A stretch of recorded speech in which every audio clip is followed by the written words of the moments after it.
Alright guys, so I want to make a video, on the importance of markers, and then I'm going to kind of demonstrate how I would teach markers. I have verbal markers, and then I also have a clicker. So with my verbal markers, I've got good, which means that they're doing the right thing. So this puppy, good. I want her to keep staying in a down and staying calm. Good. And the food's always going to come to her when I say good. Good. Now my terminal marker, which means that she should break out of behavior and come to me, is either a click or I would say the word YES, which I don't want to say it because I don't want her to necessarily get up yet.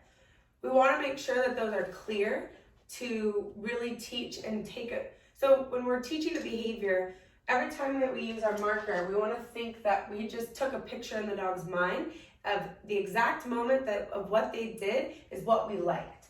So when we're building steps to a behavior, if they start going in the right direction, I can mark that, reward that, and then try again. And eventually the dog's going to start bridging one step with the second step with the third step until we have the full behavior. Good. So let's get started with her. So I'm going to wait.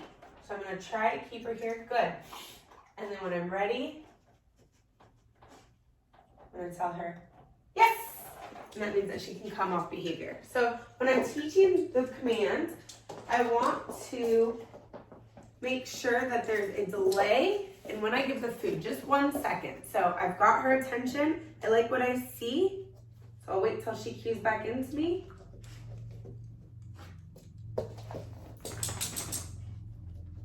So wait. We've done a lot of shaping things away from me, so that's what she's doing. Yes! So I marked that engagement to me. So for her, for this session, I'm going to mark engagement. Yes! So I'm going to ignore everything else. I want to make sure that I say my marker, and then I move to give her the food. Yes! And then I move. Then I go still. Yes! And I move. Now, if I wanted to use a clicker, which I'm teaching Raina both, I like using clickers when I shape things, I would do the same thing. So now I'm going to switch gears.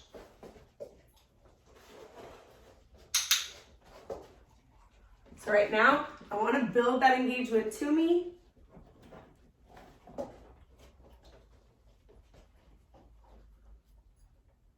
Wait till she gives me eye contact.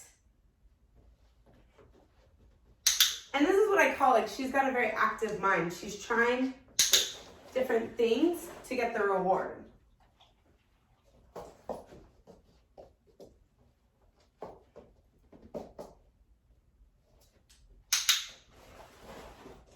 Nice job, girly.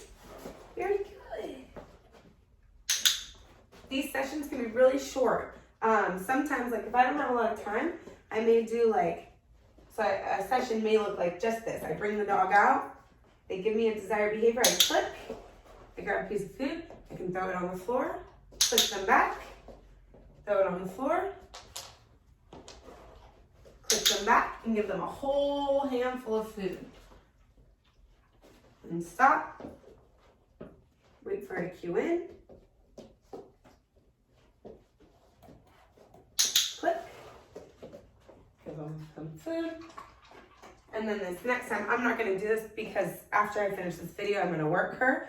But I could click and give her her whole meal. So go grab the bowl, give her a whole meal. And that could be the end of the session. That could be a 30-second, 1-minute session. The more time I spent, good girl. Good girl. The more time I spend on charging my markers, the easier it's going to be to build behaviors later on. So now let's say I'm teaching her a behavior, and let's say I'm going into what we call luring. So luring is where I teach the dog how to stay in the pocket of my hand. So I would hold the food like this and then lure back. What I was just doing just before was all shaping. So if I was going to lure, be the same way. And why I have a clicker and my verbal markers is sometimes it's just too hard to have my clicker with me. So now I'm moving her around, got her where she's stuck in my pocket. Great. Oh, I dropped a piece. That's okay. And then I can lure her in, and I would say, yes! And she could come out of behavior. That was a little bit bad because I dropped the food. So watch it again. Yes! Throw the food. So that yes is marking to the dog exactly what I like.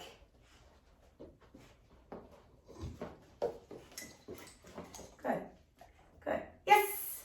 And she can come out of behavior.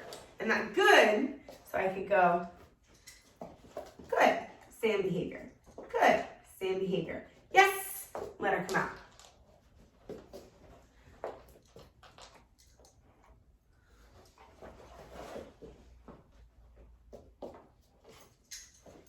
Good. Good. Good. Yes! Let her come out of behavior. Good girl.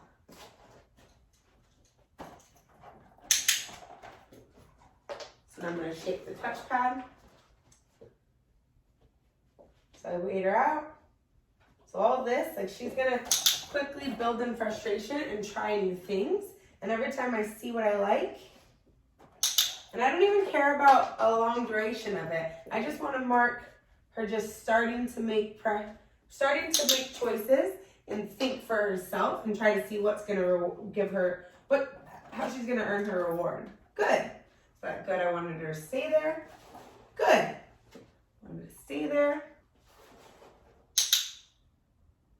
Good girl. So there's that importance of the delay. Like I haven't done enough sessions with her. See how she wants to stay there? Good. So I really want to make sure that I'm not helping her with my body. She's looking for a lot of body help. So the fact that she's waiting herself out is a good test that I'm not separating my click and my movement effectively. I'm doing them too much together.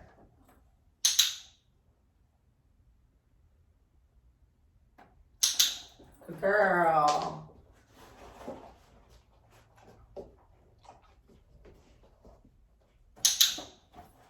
Good girl. And I like throwing the food sometimes. It creates a little bit more speed. And also the dog's going to come all the way back to behavior.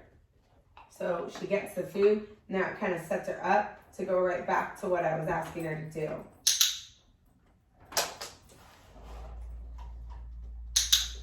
Good girl.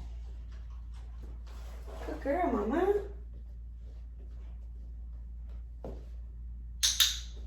Good girl. It's a good girl. It's a good girl.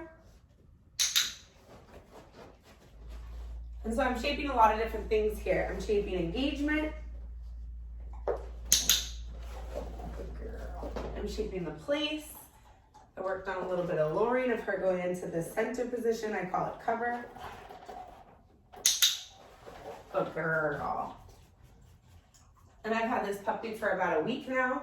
A little less than a week. Really important.